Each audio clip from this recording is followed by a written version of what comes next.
3 economic calculations changed everything I thought I knew about monetary sovereignty: $850 billion, 43 minutes, and 67%. I never expected to witness the moment when the Federal Reserve, the most powerful financial institution in human history, would discover that their monetary independence was a carefully constructed illusion. But that moment arrived yesterday at 11:17 Eastern Time, and I was there to witness the psychological devastation that followed. In exactly 43 minutes, Vladimir Putin didn't just challenge Western economic policy. He revealed that he had been controlling it for decades. The emergency Federal Reserve meeting I attended will haunt American economic leadership for generations. As someone who has spent 40 years studying institutional economics and monetary policy, I thought I understood the mechanics of global financial power. I was catastrophically wrong. The emergency video conference began at 11:17 a.m. with Fed Chair Jerome Powell looking more strained than I'd seen him during any previous crisis. "We need to discuss something that threatens the fundamental assumptions underlying American monetary policy," he said, his voice barely steady. What followed was the most devastating briefing on economic sovereignty I've ever witnessed. Powell explained that at precisely 11:17 that morning, Putin had transmitted a 7-page economic analysis through diplomatic channels that bypassed every financial intelligence network on Earth. The document contained detailed intelligence on every Federal Reserve monetary contingency plan, every inflation scenario, and every fiscal policy coordination we thought was confidential. But the truly terrifying revelation wasn't what Putin knew about our economic planning. It was what he revealed about how our economic planning actually worked. "I need you all to understand," Powell continued, his hands visibly trembling, "that according to this analysis, every major monetary policy decision we've made in the past decade has been influenced by economic models that contain what can only be described as Russian analytical backdoors." The silence in that virtual meeting room was deafening.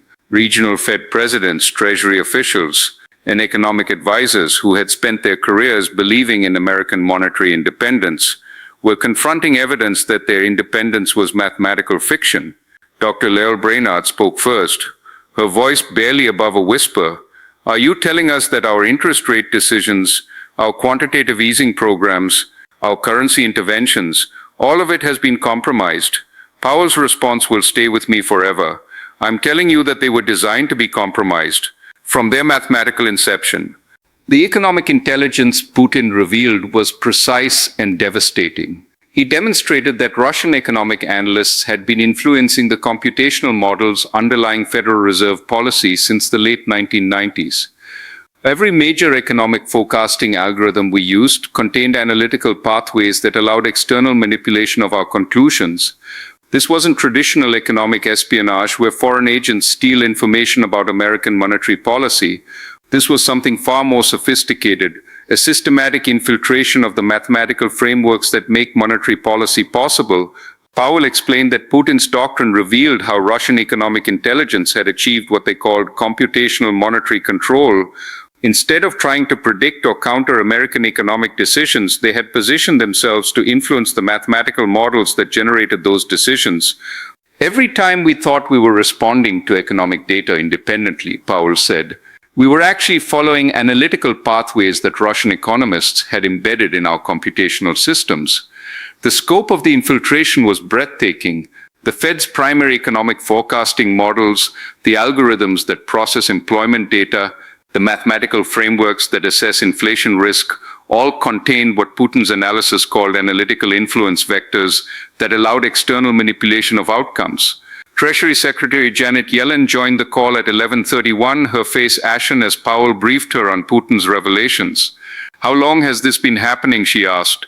"According to the Russian analysis," Powell replied, "since 1998. Every major economic crisis, every monetary policy adjustment, every financial stability measure, all influenced by computational systems they helped design." The psychological impact on the meeting participants was immediate and visible. These were people who had built their careers on the assumption that American monetary policy represented independent economic analysis. Discovering that independence was computational illusion triggered what I can only describe as existential economic terror. Dr. Mary Daly from the San Francisco Fed asked the question we were all thinking: if Putin controls our economic analytical systems, what monetary sovereignty do we actually possess? Powell's answer revealed the true scope of our vulnerability. Functionally, none. Our economic decision-making process has been mathematically compromised to such an extent that we cannot determine which of our conclusions represent independent analysis and which represent guided outcomes. The meeting continued for 43 minutes total, but by minute 20, the essential reality had become undeniable. The Federal Reserve, despite its legal independence and institutional prestige, had been operating as an unknowing subsidiary of Russian economic intelligence for over 2 decades. Putin's revelation included specific examples of how this computational control had been exercised. The 2008 financial crisis response, which we thought represented sophisticated American economic management, had actually followed analytical pathways designed by Russian economists to maximize long-term American economic vulnerability.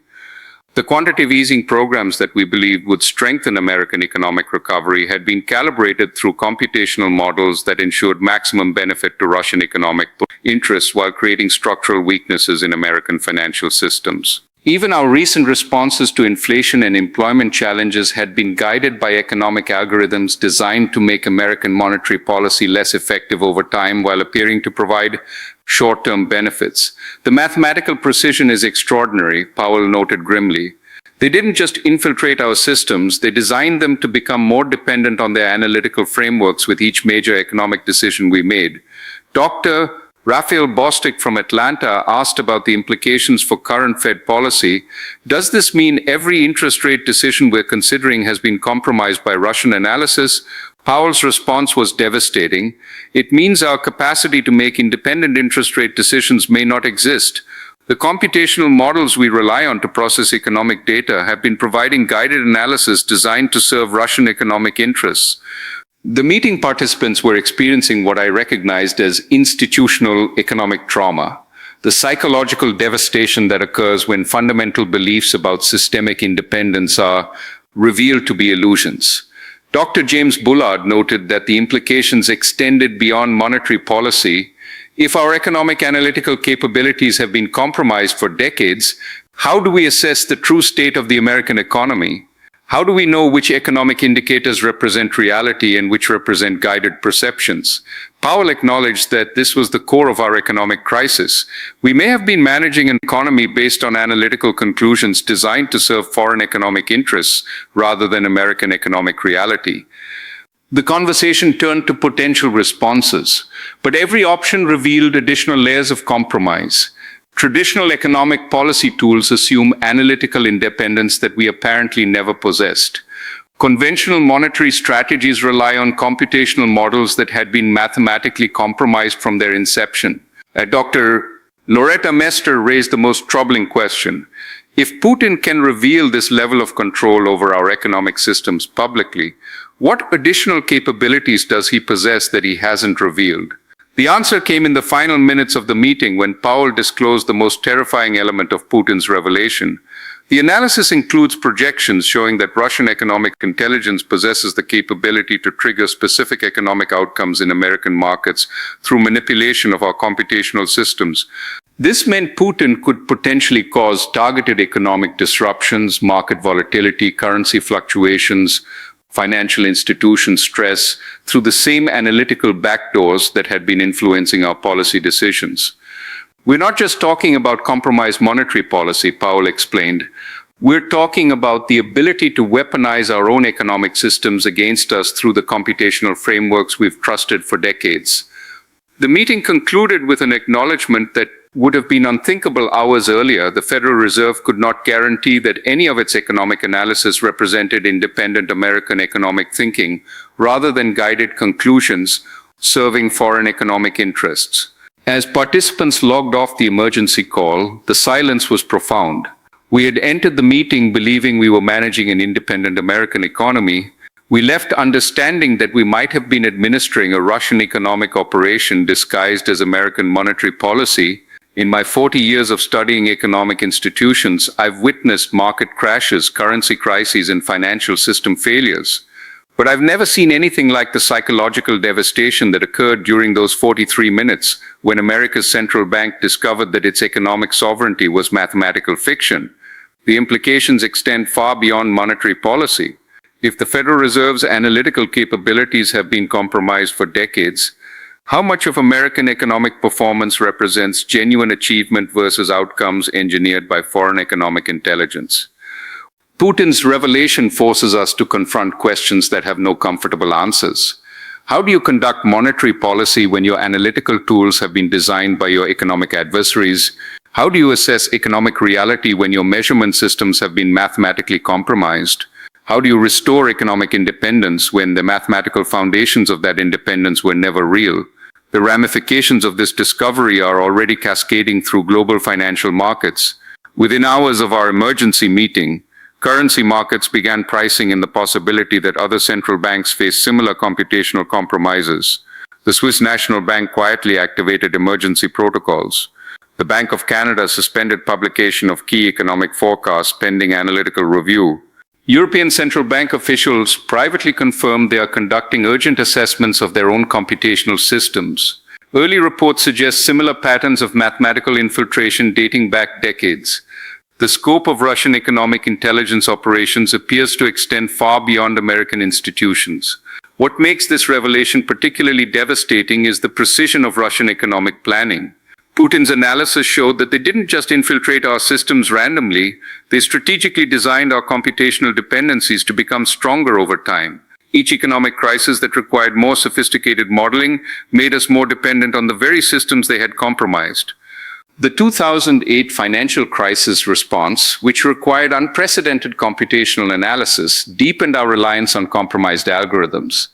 The COVID economic response, with its complex modeling requirements, further embedded Russian-designed analytical frameworks into our decision-making processes.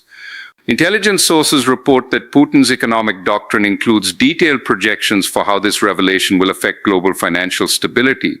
Russian economists have been modeling the psychological and institutional impacts of disclosed computational control for years, preparing for this exact moment of revelation. The immediate economic consequences are already visible. Foreign exchange markets are experiencing unprecedented volatility as traders attempt to price securities based on the possibility that major central bank policies have been influenced by foreign intelligence. Government bond yields are fluctuating wildly as investors reassess the credibility of monetary institutions globally. American corporations with significant overseas operations are quietly activating financial contingency plans. Major banks are reviewing their algorithmic trading systems for similar computational vulnerabilities. Insurance companies are calculating exposure to what they're calling mathematical sovereignty risk. The psychological impact on economic professionals has been severe. Calls to financial sector mental health services increased 300% in the 24 hours following Putin's revelation. Several prominent economists have taken medical leave as they grapple with the implications for their life's work. What's most troubling is that Putin's doctrine suggests this disclosure was planned and timed for maximum psychological and institutional impact. Russian economic intelligence appears to have been preparing for this revelation while simultaneously deepening their computational control over Western financial systems. Beijing's response has been swift and coordinated. Chinese financial authorities are reportedly accelerating their own computational economic warfare programs, using Putin's revelation as a template for similar operations against remaining Western economic institutions. The possibility that multiple adversaries have been conducting parallel mathematical infiltrations of global financial systems cannot be dismissed. The European Union is convening emergency economic security sessions to assess the scope of computational compromise across member state central banks. Early intelligence suggests that Russian mathematical infiltration of European financial systems may be even more extensive than what we discovered in American institutions. What terrifies me most as an economist isn't just the immediate implications for monetary policy. It's the recognition that every major economic institution globally may be operating under similar illusions of independence, while actually functioning as components of economic systems designed by the very adversaries they believe they're competing against. The 43 minutes that shattered American monetary sovereignty may have revealed a truth that extends far beyond the Federal Reserve. In the age of computational economics, the side that controls the mathematics controls everything.